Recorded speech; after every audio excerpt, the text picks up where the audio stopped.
Rally का।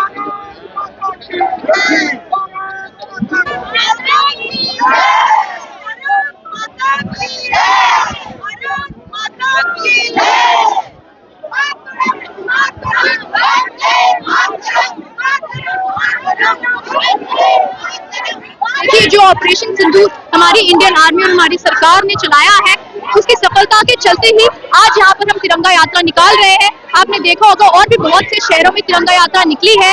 ये इसीलिए है कि हम अपने इंडियन आर्मी के साथ हैं। हमें गर्व है जिस तरह सरहद पर खड़े होकर हमारे सैनिक भाइयों ने हमारी रक्षा की, पाकिस्तान से लड़े और उन्हें हराया। हमें बहुत गर्व है और हम एक और मैसेज पहुंचाना चाहते हैं कि जो भी हमारी सरकार का आगे भी फैसला होगा पाकिस्तान के खिलाफ, आतंक को खत्म करने के खिलाफ, हम उनके साथ हैं, अपने सैनिक भाइयों के साथ हैं। जय हिंद, जय भारत।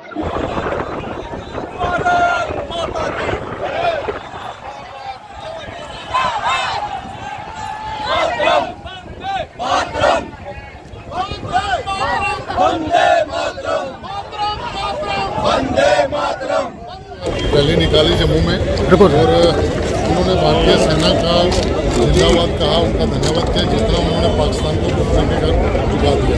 इसी तरह प्रधानमंत्री नरेंद्र मोदी जी का भी धन्यवाद कहा लोगों ने, जिस तरह से उन्होंने पहले इस फ्लाइट में गाँव जो टेररिस्ट कैंप को खत्म किया और पाकिस्तान का दुनिया को पता लग गया कि भाई इंडिया की टेक्नोलॉजी आज दुनिया पूरी हैरान रहेगी। पिछले 10 सालों से जिस तरह भारतीय सेना मजबूत हुई, इसलिए सब लोगों ने प्रधानमंत्री नरेंद्र मोदी जी का धन्यवाद, आर्मी का बहुत बहुत स्वागत करते हैं, उनका धन्यवाद करते हैं। आज ये जो तिरंगा रैली आप देख रहे हो, कहीं न कहीं उन्हीं की देन है। हमें गर्व है अपने आदरणीय देश के यशस्वी प्रधानमंत्री श्री नरेंद्र भाई मोदी जी पर कि जिस तरह से उन्होंने किस तरह से पाकिस्तान को मजा चखाया, क्योंकि लेकिन हद तो तब होगी जब इन्होंने पहलगाम में हमारी बच्चियां जो दूर दराज से नई नई जिनकी शादियां हुई थी, वो जब यहाँ पर जम्मू कश्मीर में घूमने के लिए आई थी, किस तरह से उनकी निर्मम हत्या की गई है।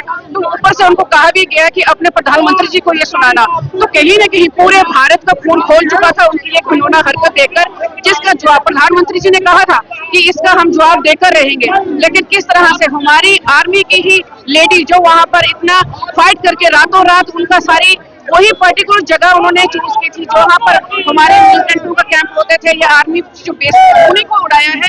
लेकिन उनकी इतनी घिनौनी हरकत थी, वो यहाँ पर हमारे जो निर्दोष सिविल लोग हैं उनके ऊपर भी उन्होंने गोले बरसाने शुरू किए। इसकी हम घोर निंदा करते हैं और अपने प्रधानमंत्री जी का धन्यवाद करते हैं कि हमारे भारत में कोई नुकसान नहीं हुआ। और जो पाकिस्तान वाले फतेह फतेह बोलते हैं, ये है असली फतेह कि किस तरह से हमने वहां पर विजय प्राप्त की है। और आज पूरे भारत में इस तरह से तिरंगा रैली के माध्यम से हम जो है अपने प्रधानमंत्री जी का धन्यवाद करते हैं। जी बिल्कुल, आज पूरे भारत में जो है तिरंगा रैली जो है निकाली जा रही है, कश्मीर में निकाली गई है, जम्मू में निकाली जा रही है। और आज इस अवसर पर हम सभी में एक उत्साह है क्योंकि हम सभी अपने सैनिकों के सम्मान में जो है आज की तिरंगा रैली है।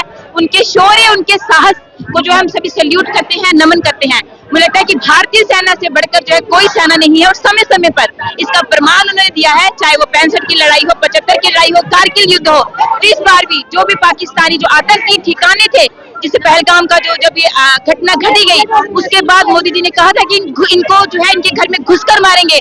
और मुझे लगता है सभी 9 ठिकाने पहली बार में 9 इनके आतंकी ठिकाने जो है वो ध्वस्त किए गए। और समय समय पर हमने देखा चाहे वो ड्रोन के माध्यम से मिसाइलें चलाई गई, लेकिन पाकिस्तान की एक भी मिसाइल जो है वो जम्मू कश्मीर को छू नहीं पाई। और जब भारत की एक भी मिसाइल जो वहां भेजी गई, वहां छुई, जहां उनको ध्वस्त न किया गया हो, मुझे लगता है हमारे नेतृत्व जिनका हमें मार्गदर्शन मिलता है, प्रधानमंत्री मोदी जी जिन्होंने एक प्लानिंग के साथ, एक रणनीति के साथ जो है इस युद्ध को लड़ा और हमारे सैनिकों ने बेहद ही बहादुरी दिखाई। मैं उन सभी को सैल्यूट करती हूँ, नमन करती हूँ। एकता की निशानी, भाईचारे की निशानी है। पूरा भारत एक साथ खड़ा है, तिरंगा हाथ में उठाए हुए। ये सारे देशवासी अपनी एकता बता के साफ बता रहे हैं कि भाई हिंदुस्तान एक बड़ा देश है, आपसी भाईचारे के साथ बांधा हुआ है और ये चाहता है कि जो आतंकवाद को खत्म करने के लिए देश को कुछ भी करना पड़े, ये सब साथ खड़े हैं। चाहे पाकिस्तान का हुलिया मिटाना पड़ जाए, ये सब जनता साथ खड़ी है।